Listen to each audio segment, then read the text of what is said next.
नमस्कार, मैं हूं कुमार अनिल। युवा कांग्रेस और एनएसयूआई के जरिए बिहार में जो यात्रा चल रही है, पलायन रोको नौकरी दो यात्रा, उसका आज 11वां दिन था।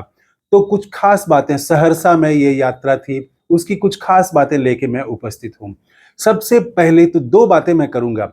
सबसे पहले तो कुछ ऐसी तस्वीरें आई हैं जिसमें महिलाओं का दर्द वो साफ देखा जा सकता है और उनका गुस्सा भी देखा जा सकता है, और वो है पलायन को लेके। और दूसरी तस्वीर जो आई है वो है कि युवा साथ में जो चल रहे हैं वो हाथ में हथकड़ियां लगाए हुए हैं, हथकड़ी पहन करके यात्रा कर रहे हैं, और उनके चेहरे भी बता रहे हैं कि कितना दर्द है, कितनी व्यथा है, और कितना उम्मीद भी है इस यात्रा से, वो जुड़ रहे हैं इस यात्रा में।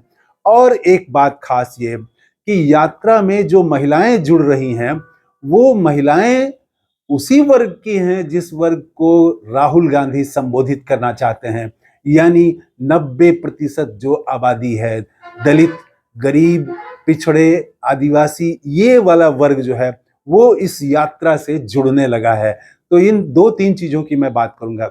सबसे पहले तो मुझे एक तस्वीर ने मेरा ध्यान खींचा। उसमें कन्हैया कुमार चल रहे हैं और उनके दोनों तरफ दो महिलाएं हैं। एक तरफ बुजुर्ग महिला है। बुजुर्ग महिला के चेहरे पर दर्द है, पीड़ा है। उसका बेटा जो है वो बाहर है और उसकी देखभाल करने वाला नहीं है। देखभाल अगर कर भी ले कोई, तो वो जो दर्द होता है, बेटा बाहर है, तो कोई भी पर्व है, कुछ भी वो अगर चाहती है, बेटे से बात करना चाहती है, दो मीठे बोल सुनना चाहती है बेटे का, तो वो सुन नहीं पाती है। आंख के सामने होना, कहते हैं ना, आंख के सामने होना, बेटा अगर आंख के सामने है तो इससे बड़ा सुख और किसी माँ के लिए दूसरा कुछ नहीं हो सकता। और बेटे के लिए भी ये एक बड़ा सुख होता है कि वो अपने परिवार के साथ रहे। लेकिन इस पलायन ने, बिहार में जो ये पलायन है, ये पलायन की जो बीमारी है, 20 साल से ये लगातार बीमारी बढ़ती जा रही है, और एनडीए की सरकार है और पलायन बढ़ता ही जा रहा है। तो इस बीमारी ने वो खुशी छीन ली है, परिवारों की, गरीबों की खुशी छीन ली है। रोटी तो मिल जाती है किसी तरह से, लेकिन वो जो सुकून है परिवार के साथ रहने का, बेटे के साथ रहने का, यहां रह के अगर कमाए, सामने रहे बेटा, ये वो नहीं देख पा रही है बुजुर्ग महिला। और दूसरी तरफ वो महिला है, एक अपेक्षाकृत कम उम्र की है, उसके चेहरे पर पीड़ा नहीं है, उसके चेहरे पर गुस्सा है। जो उसके भीतर जमा है गुस्सा, वो चेहरे पर अभिव्यक्त हो रहा है। और जरूर उसके भी पति और भाई बाहर कमाने गए होंगे। तो एक महिला जिसका पति बाहर है, बाहर कमाने के लिए गया है, उसकी पीड़ा कुछ अलग ही तरह की पीड़ा होती है।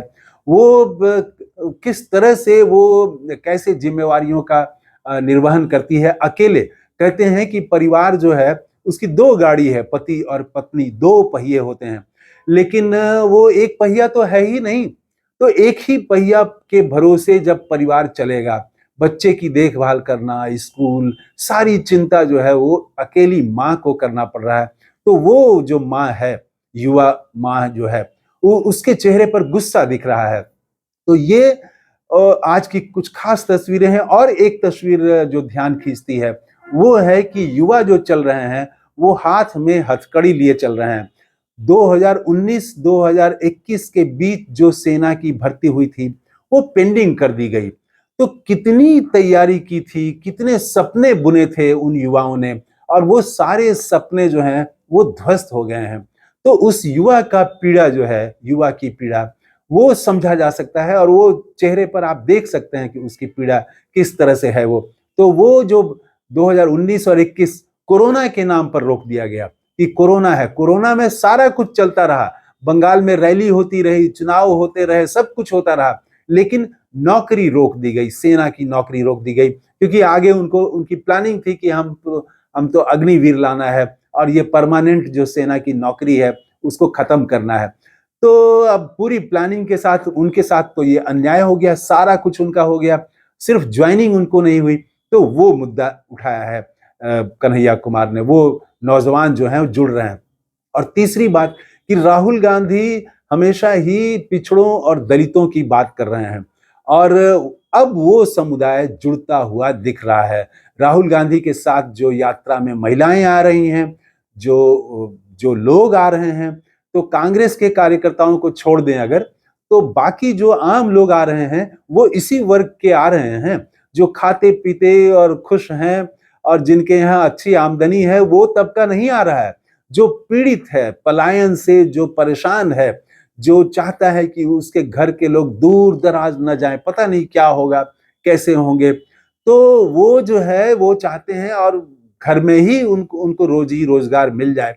तो ये जो बाधा है यहाँ पर बिहार में, तो पलायन प्रदेश बन गया है, तो इसके खिलाफ में वो तो गुस्सा जो है उसी तबके में है जो तबका पलायन कर रहा है, और सबसे ज्यादा पलायन करने वाला वही तबका है, गरीब, पिछड़ा, कमजोर, दलित। इन्हीं के लिए वो मुश्किल भरा वो दूसरे प्रदेश में जाके उनको काम करना पड़ता है। तो ये तबका अब जुड़ने लगा है। तो मैं ये समझता हूं कि ये यात्रा की एक सफलता है, बड़ी सफलता मैं नहीं कहूंगा, लेकिन सफलता की झलकियां अब दिखने लगी हैं। अब वो उसकी झलकी मिलने लगी है और यात्रा अपना प्रभाव अब छोड़ने लगा है। तो ये कन्हैया कुमार जो कर रहे हैं, कांग्रेस जो कर रही है, पिछड़ों और दलितों का सवाल, गरीब लोगों का सवाल, किसी भी जाति के हों, गरीबों का सवाल जो उठा रहे हैं, तो ये अब बिहार को छूता हुआ दिखाई पड़ रहा है, उसके संकेत मिल रहे हैं।